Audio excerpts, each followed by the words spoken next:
고린도후서 1장에서 6장까지 읽어보겠습니다. 1장.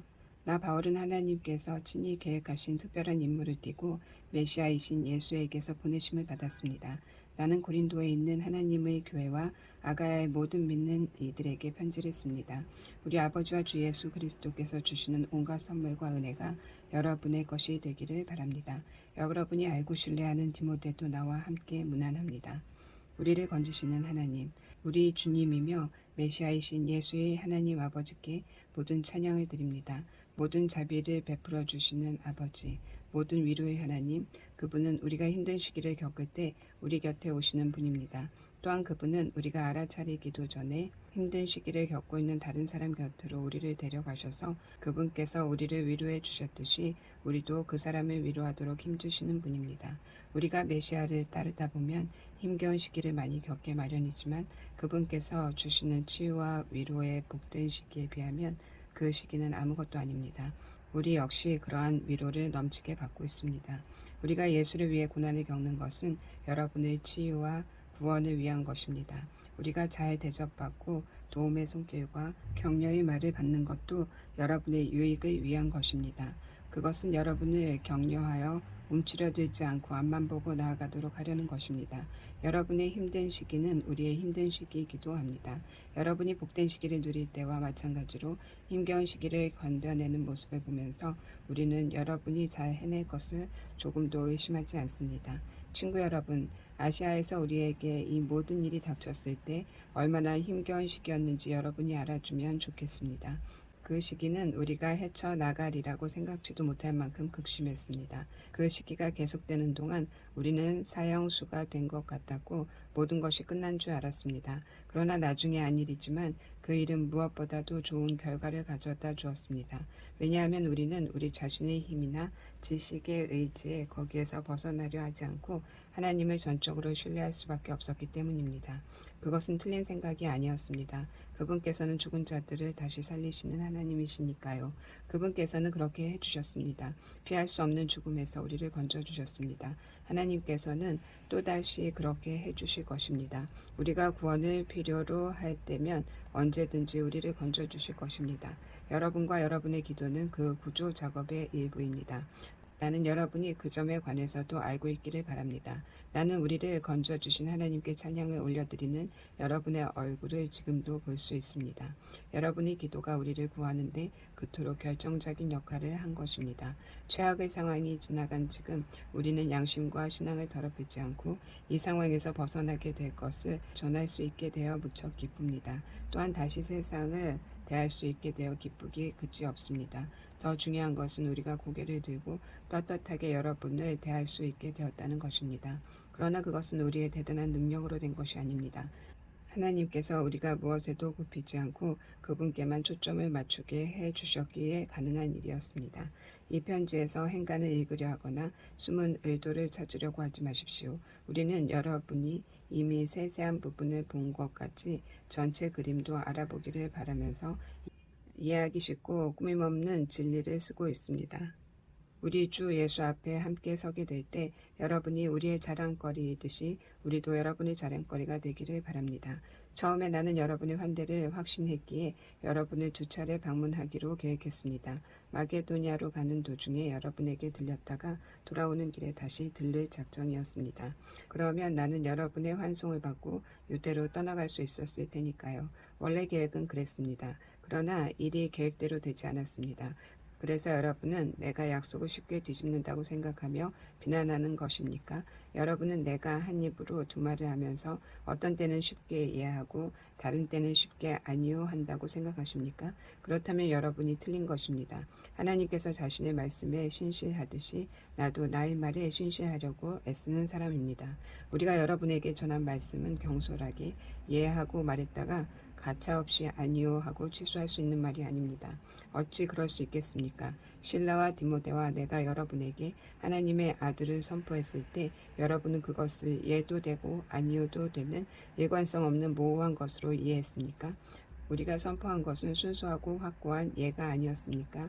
무엇이든지 하나님께서 약속하신 것에는 예수의 예가 찍혀 있습니다. 그분 안에서 우리가 전하고 기도하는 것도 그러합니다. 우리가 전하고 기도하는 것에 위대한 아멘, 하나님의 예와 우리의 예가 아주 뚜렷하게 찍혀 있습니다. 하나님은 우리를 지지하시고 그리스도 안에서 우리를 믿을 수 있는 사람으로 만드시며 우리 안에 그분의 예를 새겨 넣으시는 분입니다. 그분은 자기 영으로 우리에게 영원한 언약을 찍어주셨습니다. 그분이 완성하고자 하시는 일을 확실하게 시작하신 것입니다. 내가 고린도에 있는 여러분에게 찾아가지 않은 진짜 이유를 들을 준비가 되었습니까? 하나님은 나의 증인으로 모시고 말하는데 내가 가지 않은 것은 여러분의 아픔을 덜어주기 위해서였습니다. 여러분에게 무관심해서도 아니고 여러분을 조종하려고 그런 것도 아니었습니다. 나는 여러분을 배려했을 따름입니다. 우리는 여러분이 믿음 생활을 어떻게 하고 있는지 감독하는 사람, 의욕을 품고 어깨 너머로 여러분을 보며 흠을 잡는 사람이 아닙니다. 우리는 여러분과 함께 힘을 모아 일하면서 기쁜 마음으로 여러분을 바라보는 동역자입니다. 나는 여러분이 우리의 믿음이 아니라 여러분 자신의 믿음으로 서 있다는 것을 압니다. 2장. 그래서 나는 여러분과 나에게 아픔을 줄 수 있는 또 다른 방문을 자제하기로 결심한 것입니다. 내가 그저 얼굴을 내밀기만 해도 여러분이 난처하고 괴로운 입장에 처하게 될 텐데 여러분이 어찌 나를 위로하고 나의 기운을 북돋아 주겠습니까? 그래서 나는 가지 않고 편지를 써 보냈습니다. 나를 기쁘게 해주리라 여겼던 벗들을 낙담시키면서 괴로운 시간을 보내고 싶지 않았기 때문입니다. 그 편지는 내게 최선인 것이 여러분에게도 최선일 것이라고 확신하고 써보낸 것입니다. 결과적으로 그 편지를 쓰는 것은 몹시 괴로운 일이었습니다. 그 편지는 양피지에 잉크로 쓴 것이 아니라 눈물로 쓴 것입니다. 그러나 나는 여러분에게 고통을 주려고 그 편지를 쓴 것이 아닙니다. 그 편지는 내가 여러분을 얼마나 아끼는지 아끼는 것의 이상입니다. 내가 여러분을 얼마나 사랑하는지 여러분이 알아주기를 바라면서 쓴 것입니다. 여러분의 교회 안에 이 모든 일을 일으킨 장본인, 곧 이 모든 고통을 안겨준 문제의 인물을 두고 말씀드립니다. 이 일로 상처를 입은 사람은 나 하나만 아니라 몇몇 사람을 제외한 여러분 모두라는 사실을 알아두기 바랍니다. 그래서 나는 심하게 책망하지 않으렵니다. 여러분 대다수가 동의하여 그 사람에게 벌을 내렸다니 그것으로 충분합니다. 이제는 그 사람을 용서하여 스스로 일어서도록 도울 때입니다. 여러분이 그의 죄를 비난하기만 한다면 그는 죄의 의식 속에서 숨이 막혀 죽을 것입니다. 그러나 나는 사랑을 쏟아 부을 것을 권고합니다. 내 편지의 초점은 그 사람을 처벌하는 데 있지 않고 여러분에게 교회를 건강하게 하는 책임을 지우려는 데 있었습니다. 그러므로 여러분이 그를 용서하면 나도 그를 용서하겠습니다. 내가 개인적인 원한의 목록을 지니고 다닌다고 생각하지 마십시오. 그리스도께서 우리와 함께 하시고 우리를 인도하시듯이 나도 용서하는 여러분과 행동을 함께 하겠습니다. 어쨌든 우리는 부재 중에라도 사탄이 더 많은 해를 끼칠 틈을 주지 않을 것입니다. 우리는 사탄의 교활한 책략을 잘 알고 있습니다.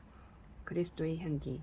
내가 메시아의 메시지를 선포하려고 드로아에 이르러 보니 이미 문이 활짝 열려 있었습니다. 하나님께서 문을 열어두신 것입니다. 나는 그저 그 문을 통과하기만 하면 되었습니다. 그러나 여러분의 소식을 가지고 나를 기다리고 있던 디도를 만나지 못해서 나는 마음을 놓지 못했습니다. 여러분을 걱정하는 나는 그곳을 떠나 마게도니아로 갔습니다. 디도를 만나 여러분에 관한 든든한 소식을 듣기 위해서였습니다. 그리고 감사하게도 여러분의 소식을 들었습니다. 하나님께서는 메시아 곧 그리스도 안에서 우리를 이리저리 데리고 다니시면서 끊임없이 계속되는 개인 행진에 참여시키고 계십니다. 그분은 우리를 통해 그리스도를 아는 지식을 제시하십니다. 우리가 가는 곳마다 사람들은 고상한 향기를 들이마십니다. 그리스도로 인해 우리가 하나님께 달콤한 향기를 피워 올리면 구원의 길에 들어선 사람들은 그의 향기를 맡고 알아봅니다. 그의 향기는 생명을 드러내는 향기입니다. 그러나 멸망의 길에 들어선 사람들은 우리를 썩은 시체에서 나는 악취처럼 대합니다. 이것은 엄청난 책임입니다. 이 책임을 떠맡을 역량이 되는 사람이 누구이겠습니까? 아무도 없을 것입니다. 그러나 적어도 우리는 하나님의 말씀을 가져다가 거기에 물을 타서 거리로 나가 값싸게 파는 일은 하지 않습니다. 우리는 그리스도가 보시는 앞에서 말합니다. 하나님께서 우리의 얼굴을 보고 계십니다. 우리는 하나님에게서 할 말을 직접 받아서 할 수 있는 한 정직하게 전합니다. 3장. 우리가 자화자찬하는 것처럼 들립니까? 신임장을 받았다고 주장하면서 우리의 권한을 옹호하는 것으로 들립니까? 글쎄요, 그렇지 않습니다. 우리는 여러분에게 내보일 추천서나 여러분에게 받을 추천서가 필요 없는 사람입니다. 여러분 자신에게야말로 우리가 필요로 하는 추천서의 전부입니다. 여러분의 참된 삶이야말로 누구나 보고 읽을 수 있는 편지입니다. 그리스도께서 친히 그 편지를 쓰셨습니다. 그 편지는 잉크로 쓰신 것이 아니라 살아계신 하나님의 영으로 쓰신 것입니다. 그 편지는 돌에 새긴 것이 아니라 사람의 삶에 새긴 것입니다. 그리고 우리는 그 편지를 전하는 사람입니다. 우리는 이것을 전적으로 확신합니다. 그리스도께서 하나님을 위해 친히 쓰신 여러분이야말로 우리의 추천서입니다. 우리 같으면 이런 추천서를 쓸 생각도 하지 못했을 것입니다. 하나님만이 그러한 추천서를 쓰실 수 있습니다. 그분의 추천서가 우리에게 권한을 주어 우리가 이렇게 새로운 행동 계획을 실행에 옮기고 있는 것입니다. 그 계획은 종이에 잉크로 쓴 것이 아니고 페이지마다 율법에 관한 각 줄을 빼곡하게 달아서 여러분의 영을 죽이는 것도 아닙니다. 그 계획은 성령께서 영에 대고 쓰신 것, 그분의 생명이 우리의 삶에 대고 쓰신 것입니다.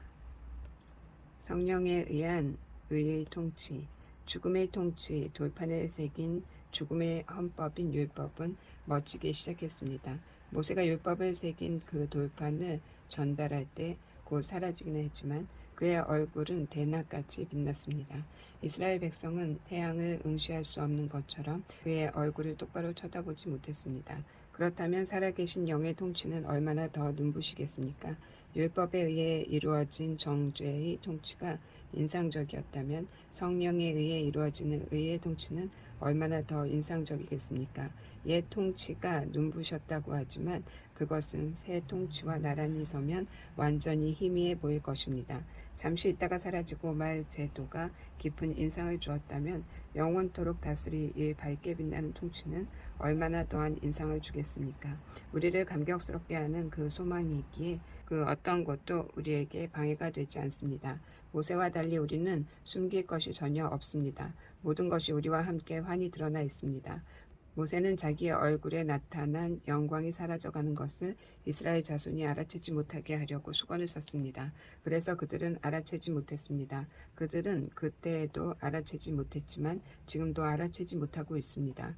그 수건 뒤에 아무것도 남아있지 않다는 것을 전혀 알아채지 못하고 있습니다. 오늘날에도 그것은 그 낡고 힘없는 통치의 선포를 소리내어 읽고 있지만 그것을 꿰뚫어 보지는 못합니다. 오직 그리스도만이 수건을 벗기셔서 그 뒤에 아무것도 없다는 것을 그들로 직접 보게 하실 수 있습니다. 그러나 그들이 모세처럼 돌아서서 하나님을 마주하면 하나님께서 그 수건을 벗겨주십니다. 그러면 거기서 하나님과 서로 얼굴을 마주보게 됩니다. 그 순간 그들은 하나님이 율법을 새긴 한 조각 돌판이 아니라 살아계셔서 인격적으로 임재하시는 분이라는 것을 깨닫게 됩니다. 살아계신 영이신 하나님께서 임하시면 우리를 옥죄던 저 낡은 법조문이 쓸데없다는 것을 깨닫게 됩니다. 우리는 그 법조 조문에서 풀려난 사람들입니다. 우리 모두가 그러합니다. 우리와 하나님 사이를 가로막는 것은 아무것도 없습니다. 우리의 얼굴은 그분의 얼굴빛으로 환히 빛나고 있습니다. 하나님께서 우리 삶에 들어오시고 우리가 그분을 닮아갈 때 우리는 메시아를 꼭 닮은 형상으로 변화되고 우리 삶은 점점 더 밝아져서 보다 아름다워질 것입니다. 질그릇에 담긴 귀중한 메시지 4장. 하나님은 너무도 은혜로우셔서 그분이 하고 계신 일에 우리를 참여시키셨습니다.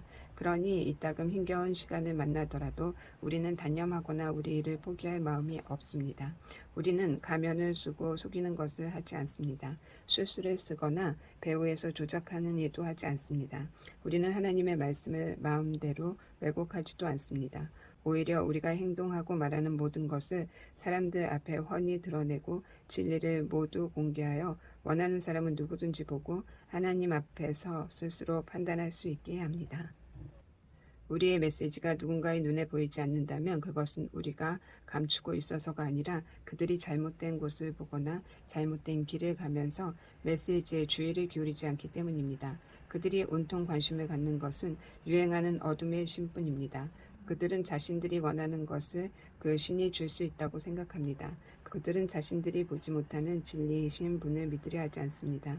그들은 눈이 아주 멀어서 그리스도와 더불어 빛나는 메시지의 밝은 소광을 보지 못합니다. 그리스도께서는 우리가 장차 얻게 될 하나님의 형상을 가장 분명하게 보여주시는 분입니다. 기억하십시오. 우리가 전하는 메시지는 우리 자신에 관한 것이 아닙니다. 우리는 예수 그리스도를 주님으로 선포하고 있습니다. 현재의 우리는 모두 심부름꾼, 예수께서 보이셔서 여러분에게 달려가는 심부름꾼입니다.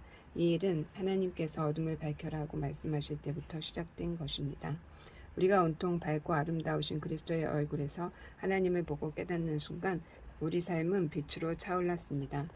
여러분이 우리만 본다면 여러분은 그 밝은 빛을 놓치고 말 것입니다. 우리는 이 귀한 메시지를 우리의 일상의 삶이라는 수수한 질그릇에 담아가지고 다니기 때문입니다. 그것은 어느 누구도 비할 데 없는 하나님의 능력을 우리의 능력으로 혼돈하지 않게 하려는 것입니다. 사실 그럴 가능성이 많지 않을 것입니다. 여러분도 알다시피 우리는 볼품없는 사람들이니까요. 우리가 가난에 둘러싸여 난타를 당했지만 사기를 잃지 않았습니다. 우리가 어찌할 바를 몰라도 우리가 알기로 하나님은 어찌해야 하는지 알고 계십니다. 우리가 영적으로 위협을 받았지만 하나님은 우리 곁을 떠나지 않으셨습니다. 우리가 넘어뜨림을 당하지만 꺾이지 않았습니다. 사람들은 예수께 한 일, 재판과 고문, 조롱과 살해를 우리에게도 그대로 하고 있습니다. 그러나 예수께서는 그들 가운데서 행하신 일을 우리 안에서도 행하고 계십니다. 그분은 살아계십니다. 우리의 삶은 예수를 인해 끊임없이 위험을 무릅쓰고 있습니다. 그것은 예수의 생명이 우리 안에서 보다 분명히 드러나게 하려는 것입니다. 우리는 가장 나쁜 일을 겪고 있지만 여러분은 가장 좋은 상황을 맞고 있습니다. 우리는 이것을 비밀로 할 수 없습니다. 절대 그럴 수 없습니다. 나는 믿었다. 그래서 말했다. 라고 말한 시편 기자처럼 우리도 우리가 믿는 바를 말합니다. 우리가 믿는 바는 주 예수를 다시 살리신 분께서 우리를 여러분과 함께 다시 살리시리라는 확신입니다. 이 모든 일은 여러분의 유익과 하나님의 영광을 위한 것입니다. 더욱 많은 은혜가 더욱 많은 사람들에게 퍼져서 더욱 많은 찬양이 있게 하려는 것입니다. 그러므로 우리는 포기하지 않습니다. 어찌 포기할 수 있겠습니까? 겉으로는 우리의 일이 실패로 끝나는 것처럼 보이지만 안에서는 하나님께서 단 하루도 빠짐없이 은혜를 펼치시며 새로운 생명을 창조하고 계십니다. 현재의 힘겨운 시기는 장차 다가올 복된 시기, 우리를 위해 마련된 성대한 잔치에 비하면 하찮은 것에 불과합니다. 눈에 보이는 것이 전부가 아닙니다. 지금 우리 눈에 보이는 것은 오늘 이 자리에 있다가 내일이면 사라지고 말지만 보이지 않는 것은 영원히 지속될 것입니다. 5장.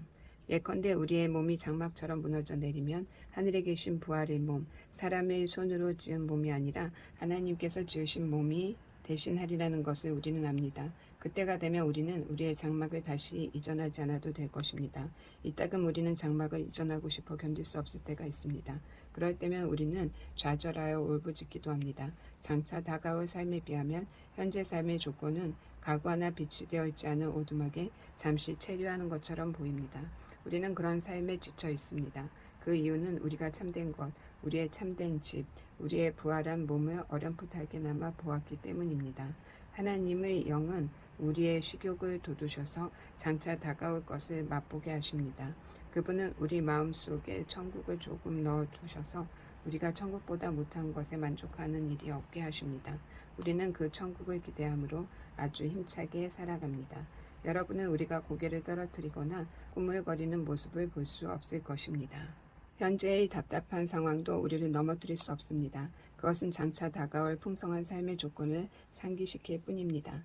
우리가 믿지만 아직 눈에 보이지 않는 것, 바로 그것이 우리를 전진하게 합니다. 여러분은 길에 패인 홈이나 길바닥에 널린 돌멩이들이 우리를 방해할 것이라고 생각합니까?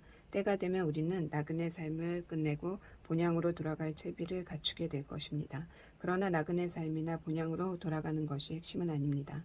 하나님을 진심으로 기쁘시게 해드리는 것이 핵심입니다. 어떤 처지에 있더라도 우리가 하려고 하는 일은 그것입니다. 조만간 우리는 우리의 처지와 관계없이 하나님을 대면하여 뵙게 될 것입니다. 우리는 그리스도 앞에 나아가 선한 행위이든 악한 행위이든 우리가 행한 일에 마땅한 결과를 받게 될 것입니다. 그 사실이 우리를 깨어있게 하는 것입니다. 여러분은 확신해도 좋습니다. 우리 모두가 장차 그 심판의 자리에 서게 될 것입니다. 그것을 아는 것은 결코 가볍게 여길 일이 아닙니다. 그런 이유로 우리는 만나는 모든 사람을 위해 긴박하게 일하면서 그들이 하나님을 대면할 수 있도록 준비시키고 있습니다. 우리가 이 일을 얼마나 잘하는지는 하나님만이 아시겠지만 우리가 얼마나 깊고 얼마나 많이 마음을 쓰는지는 여러분이 알아주었으면 합니다. 우리가 이렇게 말하는 것은 여러분에게 우리를 내세우려는 것이 아닙니다. 다만 많은 사람들처럼 여러분 앞에서만 친절하게 대하는 것이 아니라 여러분과 한편이 되는 것이 여러분의 기분을 좋게 하고 나아가 여러분을 자랑스럽게 해줄 것이라고 생각했던 것입니다. 내가 미친 사람처럼 행동했다면 하나님을 위해서 그렇게 한 것이고 내가 지나칠 정도로 신중하게 처신했다면 여러분을 위해서 그렇게 한 것입니다. 그리스도의 사랑이 나를 그 같은 극단으로 치우치게 했습니다. 우리가 하는 모든 일의 처음과 끝을 결정하는 것은 다름 아닌 그분의 사랑입니다. 그리스도의 대사. 우리 사역을 변치 않는 결심이자 중심은 한 사람 곧 예수 그리스도께서 우리 모두를 위해 죽으셨다는 것입니다.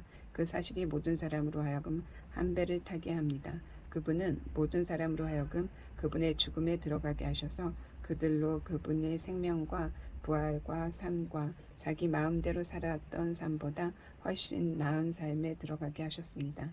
우리가 사람을 소유나 외모로 평가하지 않는 것은 그 같은 결심 때문입니다. 여러분도 알다시피 우리는 일찍이 메시아를 그런 식으로 잘못 바라보았습니다. 우리는 더 이상 그분을 그런 식으로 바라보지 않습니다. 이제 우리는 중심을 봅니다. 우리가 보는 것은 누구든지 메시아와 연합하면 새로운 출발을 할 수 있고 새롭게 창조될 수 있다는 것입니다. 옛 삶이 지나가고 새로운 삶이 싹트는 것입니다. 보십시오. 이 모든 것은 우리와 가족 관계를 맺으시고 우리 각자를 부르셔서 서로 가족 관계를 맺게 하신 하나님께로부터 옵니다. 하나님께서는 메시아를 통해 이 세상을 그분과 화해시키셨고 죄를 용서하심으로 이 세상이 새로운 출발을 하게 하셨습니다. 하나님께서는 그분이 지금도 하고 계신 일을 모든 사람에게 알리는 임무를 우리에게 맡기셨습니다. 우리는 그리스도의 대사입니다. 하나님께서는 우리를 쓰셔서 다툼을 버리고 서로의 관계를 바로잡으시는 하나님의 일에 참여하라고 사람들을 설득하게 하십니다. 이제 우리는 그리스도를 대신해 말씀드립니다. 하나님께서 이미 여러분과 친구가 되셨으니 여러분도 하나님과 친구가 되십시오. 어떻게 하면 되느냐고 여러분은 물을 것입니다. 그리스도 안에 머물기만 하면 됩니다. 하나님께서는 잘못한 일이 없는 그리스도께 죄를 씌우셔서 우리로 하여금 하나님과 바른 관계를 맺게 하셨습니다. 하나님이 거하시는 성전 6장. 우리는 이 일에 여러분과 함께하는 동료로서 부탁드립니다. 하나님께서 우리에게 주신 이 놀라운 삶을 조금도 낭비하지 마십시오. 하나님께서 우리에게 이렇게 말씀하셨습니다. 가장 알맞은 때에 내가 너의 외치는 소리를 들었다.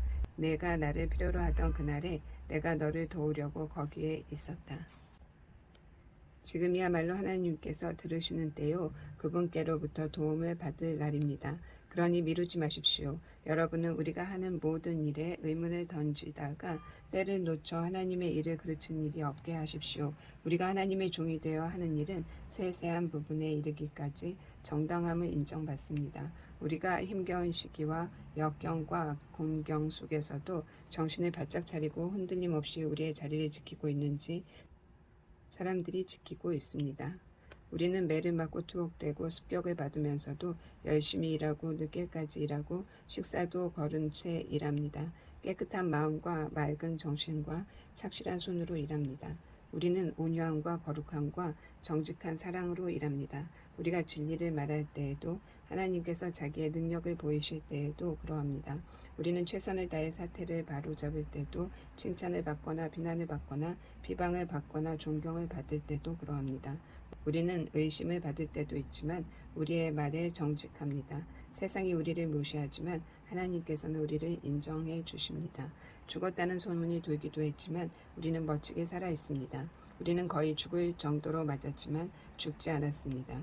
우리는 슬픔에 잠겼으나 항상 커다란 기쁨으로 가득 찼습니다. 우리는 후원의 의지에 살면서도 많은 사람을 부요하게 합니다. 우리는 가진 것이 없지만 모든 것을 가진 사람입니다. 사랑하는 고린도 교우 여러분, 나는 여러분이 이토록 활짝 열려있는 풍성한 삶에 참여하기를 간절히 바라고 있습니다. 우리가 여러분을 작게 만든 것이 아닙니다. 여러분이 작다고 느끼는 것은 여러분 자신에게서 비롯된 것입니다. 여러분의 삶이 작지 않은데도 여러분은 작게 살고 있습니다. 나는 할 수 있는 한 알기 쉽게 애정을 듬뿍 담아서 말씀드립니다. 여러분의 삶을 넓히십시오. 탁 트인 마음으로 대범하게 사십시오. 하나님을 무시하는 사람들과 연합하지 마십시오. 옳은 것과 그른 것이 어떻게 연합할 수 있겠습니까? 그 둘은 서로 싸울 뿐이지 절대 연합할 수 없습니다. 빛이 어둠을 친절한 벗이라는 말입니까? 그리스도께서 마귀와 손잡고 거니신다는 말입니까? 믿음과 불신이 손을 잡는다는 말입니까? 어느 누가 이 교도의 우상을 하나님의 성전에 갖다 놓을 생각을 하겠습니까? 그러나 우리의 현재 모습이 그러합니다. 우리 각 사람은 하나님이 거하시는 성전입니다. 하나님께서 그것을 이렇게 말씀하셨습니다. 내가 그들 안에 들어가 그들 가운데서 살겠다. 나는 그들이 하나님이 되고 그들은 내 백성이 될 것이다. 그러니 타락과 타협의 행위를 그만두어라. 영원히 그만두어라. 너희를 타락시키는 자들과 어울리지 마라. 나는 너희가 나하고만 있기를 원한다. 나는 너희에게 아버지가 되고 너희는 나에게 아들, 딸이 될 것이다. 주 하나님의 말씀이다.